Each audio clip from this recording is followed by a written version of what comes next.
Football Manager hasn't had any proper competition for years, and it's become a bit of a problem because for a long time now, Football Manager, Sports Interactive have completely dominated the football management sim genre.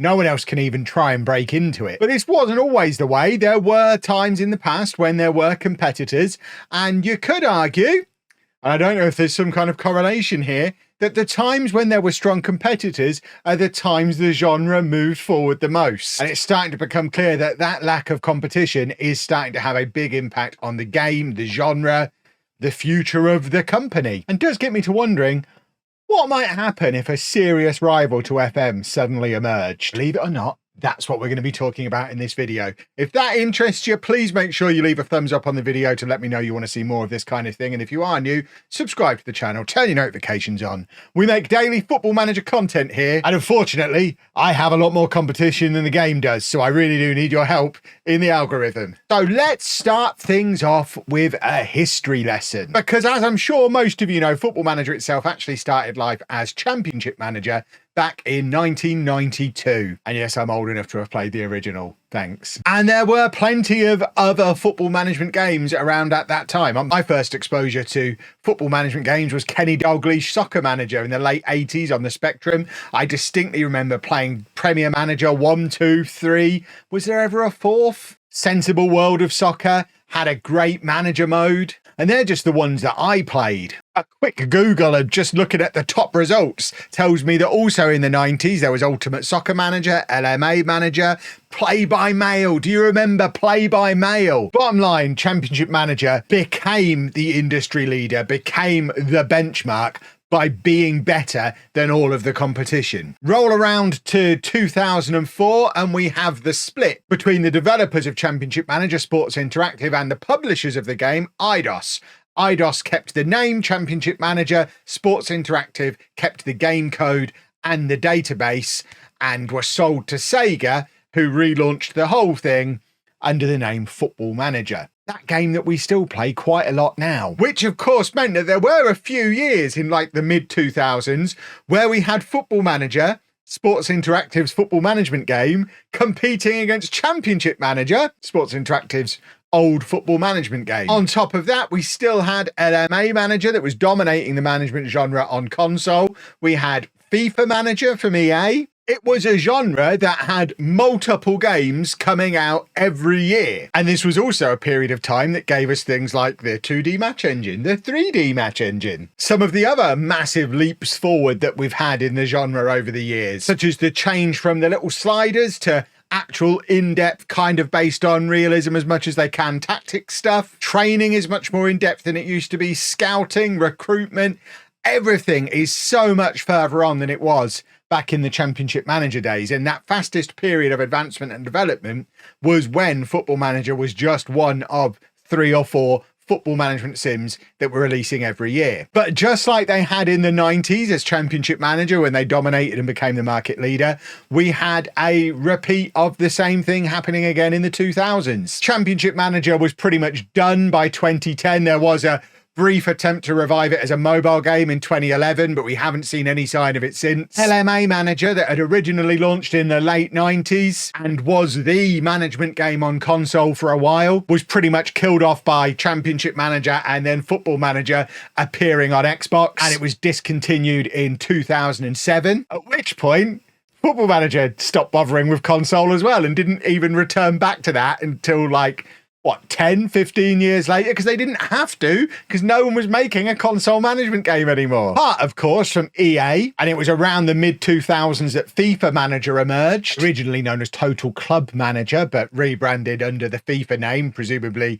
when they realised they weren't going to win, so they needed to bring the big boys in. And actually, for a while, despite it being clunky at times in a game that I didn't spend a huge amount of time on, looking back, some of the stuff that is now very much established within Football Manager has its origins in FIFA Manager. For example, team dynamics, the whole hierarchy thing, player relationship thing, that was all in FIFA Manager long before it ever appeared in FM. But just like so many of Sports Interactive's rivals before it, FIFA Manager eventually succumbed largely due to its just lack of depth, lack of database size, lack of realism compared to Football Manager. And the final installment, FIFA Manager 14, was released all the way back in 2013, with EA even admitting in the press release where they confirmed the game was being discontinued that one game has practically dominated the market in recent years. Football Manager had killed off their final competitor, and that was 12 years ago. And since then, they have had free reign of the entire genre for 12 years. Arguably the most stagnant period in terms of advancements that the genre has ever had. And in fact, the one big change that they've looked to do in recent years ended up leading to the most recent version of the game being cancelled, and we still haven't actually seen it in action. And there have been a few attempts since, largely as mobile apps, to try and compete, but nothing has ever even come close to matching that depth, that realism of Football Manager as your established market leader. It's so far ahead. It would take an extraordinary amount of development time, skill, new ideas, marketing spend to even stand a chance. And you kind of have to look at it and think, well, there aren't many companies who could take on that kind of risk. It's not going to be an indie game that comes along and competes. It would have to be a big player like an EA, like a 2K, and they've tried before and it didn't work out. So there's not really much of an incentive for them to try again, especially in a market that certainly until the last few years has been relatively small compared to the football simulation market that you see with the likes of EAFC. Now, in these opinion-based videos, I do try to offer a balanced argument. So I don't want to just paint this as Football Manager killed off their opposition and it's all bad as a result. There are some positives that have come out of Football Manager's dominance. Having one unified community around the game does have huge advantages, especially when it comes to that database that we so often talk about, because it's allowed Sports Interactive to assemble the largest scouting network in world football,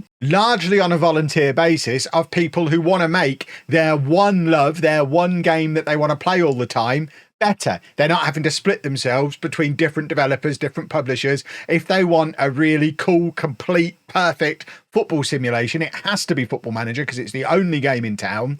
So they rally around it and are willing to work to help make it better. It's also led to much more financial stability for Sports Interactive as a developer. I mean, we've seen in the last 18 months that a developer that, as recently as I would argue maybe 5 years ago, the idea of not releasing a Football Manager game one year, it would spell financial ruin for them. They've been able to ride through that storm. They've gone a year not releasing a game. They don't seem to be in any apparent immediate financial trouble as a result.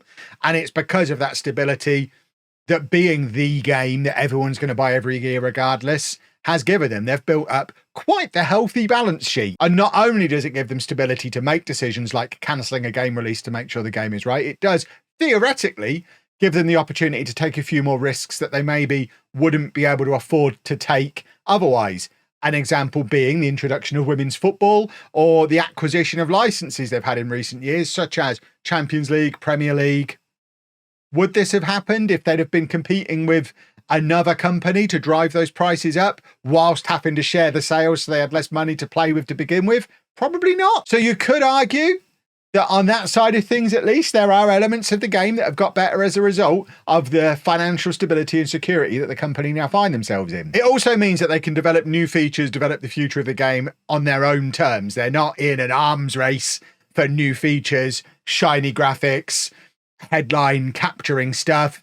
They can focus on it being an evolution of the game, and they can take multiple years to add in new features. They can take 3, 4, however many years it's been to switch the game over to a completely different engine, knowing that off the back end of that, they're not going to end up with a massive reduction in market share because there's no one else to share the market with. And of course, one game having a monopoly over an entire genre also means that the modding community is completely united behind this game as well, which means we get better innovation from mods, whether it's skins, databases, FM tweaks that came out relatively recently, the graphical stuff that people work on. Because you've not got little groups of people working on mods for lots of different games, they kind of all pull their ideas together, build off what everyone else has done before. And as a result, the modding community in Football Manager is stronger now than it ever has been in the past. And that helps to fill some of the gaps in terms of leagues and licenses and things that Football Manager still haven't got around to addressing. But I understand I am clutching at straws a little bit with some of those positives. And I think we probably all agree that having no competition is a net negative rather than a net positive. And there are a number of reasons why. I talked before about being able to set their own pace for the evolution and development of new features of the game itself. And unfortunately, the pace they seem to have set is really slow. Like really, really slow, to the point where the biggest criticism of Football Manager as a game over the last 5 years, 10 years, has just been stagnation. I only buy the game every 5 years because then I notice the changes. Oh, there's no new features this year. You hear it every release, even with the upcoming, hopefully, FM26 later this year. People are asking what the new features are going to be, and there are going to be people out there who aren't going to be happy if the only new feature is it looks shinier. And you just have to look back at the way the last couple of releases have been marketed. FM24 described as the most complete version of the current game they've ever done, without really adding a huge amount of new.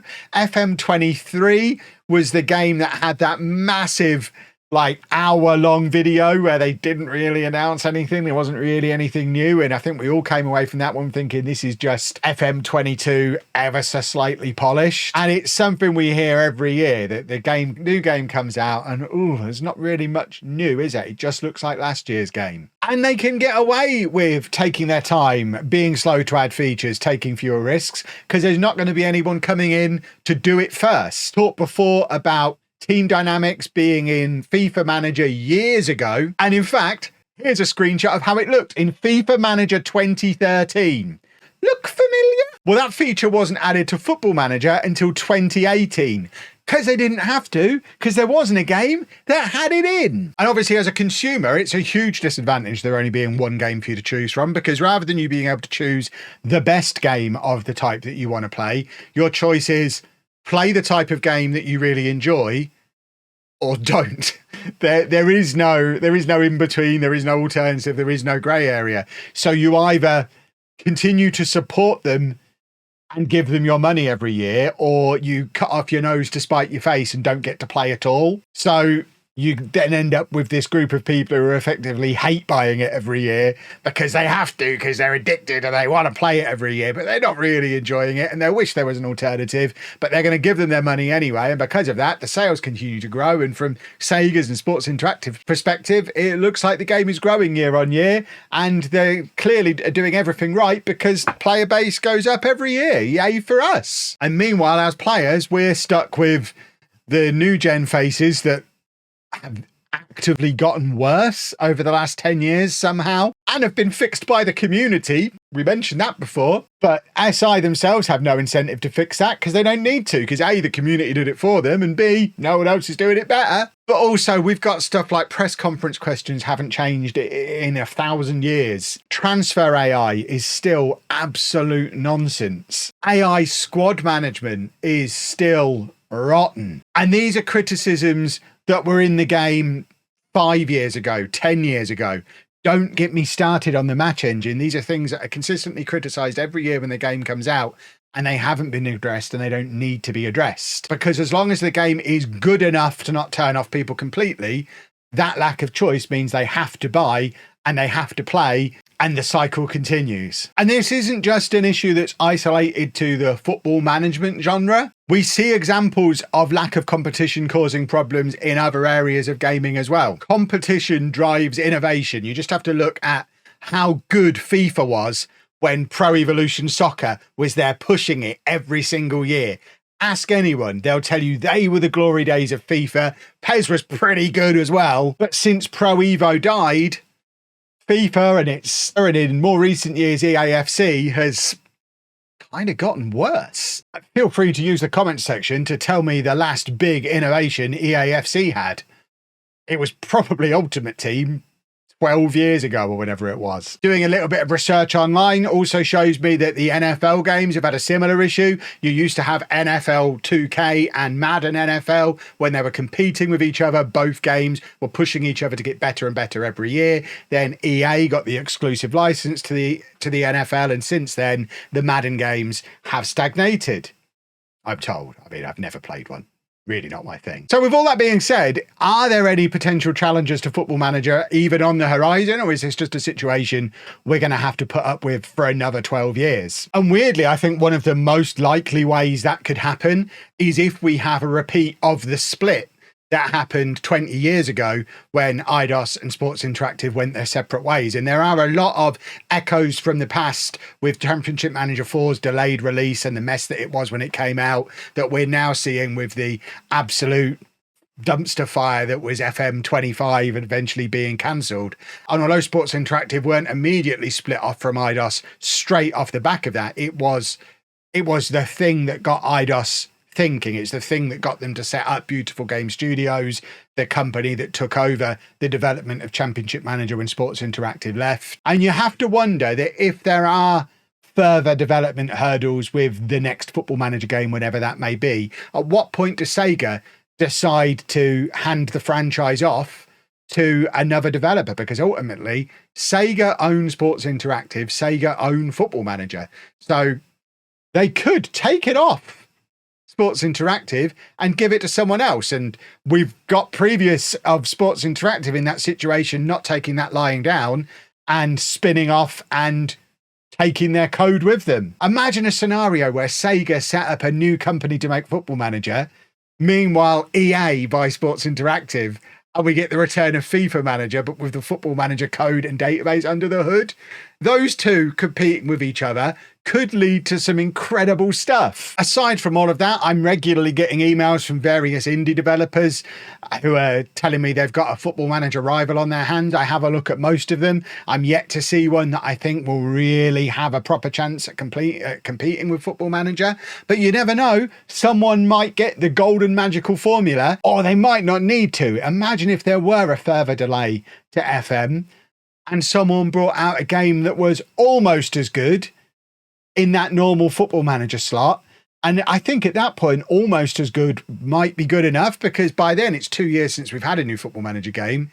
I think we'd all be absolutely desperate for something new. And you'd see people migrate over, and then the pressure is put back onto Sports Interactive to come up with a game that is so much better than their new upstart rival that it could lead to a new period of competition. Bottom line, like I said at the start, having a total monopoly over a genre, over a game for a long period of time is causing problems. And I think it would do the entire genre, the entire industry good for someone else to come along and shake things up a little bit.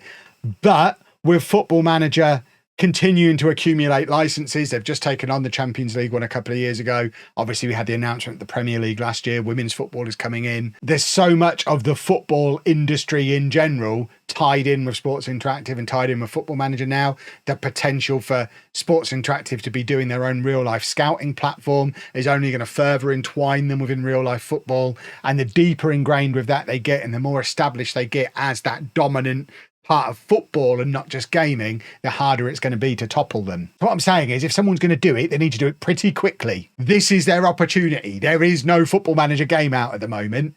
Get something out that's better than them. Can't be that hard, surely. And I do want to make it clear that this isn't me hoping that someone beats Football Manager, beats Sports Interactive.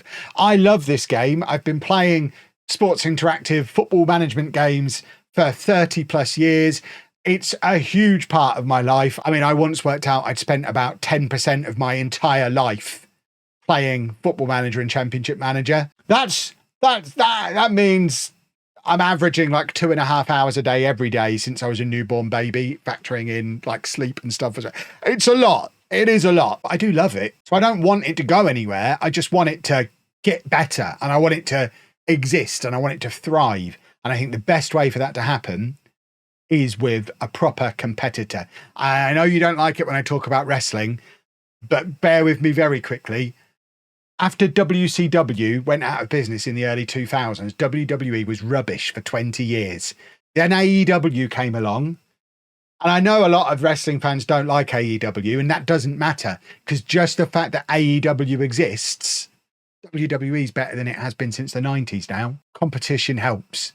we need a proper rival. But that's just my thoughts on it. Let me know down in the comments section if you agree. Does Football Manager need a proper rival, or should Sports Interactive be able to continue to innovate and develop the best game in the marketplace without anyone pushing them on to do it? And if a rival did come along, what features would you like to see them have included in the game that aren't currently in Football Manager? Let me know down in the comment section or over on the Discord. And if you've enjoyed this video, please leave a nice big thumbs up on there for me. Subscribe to the channel for daily Football Manager videos.